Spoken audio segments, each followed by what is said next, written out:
নমস্কার। সবাই মোটামুটি আজ জানেন যে আজকে পশ্চিমবঙ্গ রাজ্য সরকারের বাজেট ছিল ২০২৬। এটা একটা অর্ধেক বাজেট। অর্ধেক বাজেট মানে যেহেতু ভোট আছে সেহেতু একটা খসড়া বাজেট পেশ করা হয়। কিন্তু এটা বাজেট বলবো না মানে শুধু ভাতা দেওয়ার বাজেট বলবো, সেটাই এখানে কনফিউজড।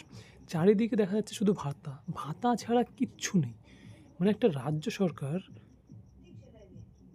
তার কোনো রকম কোনো ভিশন নেই, কোনো রকম কোনো কর্মসংস্থানের উদ্যোগ নেই, কোনো রকম কিচ্ছু নেই। চারিদিকে শুধু দেখুন মোট বাজেট ৪,০০,৬০০ কোটি টাকা। ঠিক আছে? বাজেট মানলাম ৪,০০,৬০০ কোটি টাকা।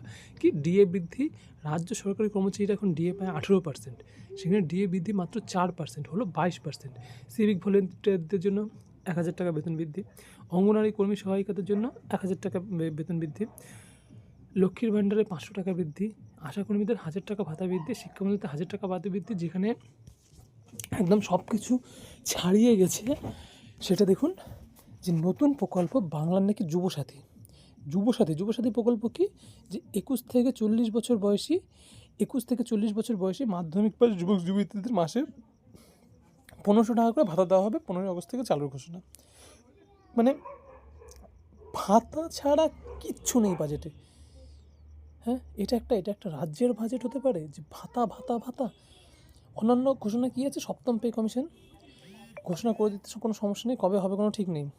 বারুইপুরে কালচারাল সিটি, সেটা কি যারা ভাতার বাজেট ঘোষণা করেছে তারাও জানে কিনা সন্দেহ। ৬টি ইন্ডাস্ট্রিয়াল করিডোর, ৫টি নতুন ইন্ডাস্ট্রিয়াল পার্ক। মানে এইগুলোকে আলাদা করে, মানে এইগুলোর কোনো রকমের কোনো একটা নির্দিষ্ট যে রোড ম্যাপ বা নির্দিষ্ট কিচ্ছু জিনিস নেই। আর একটা বাজেট পেশ হয়ে গেল।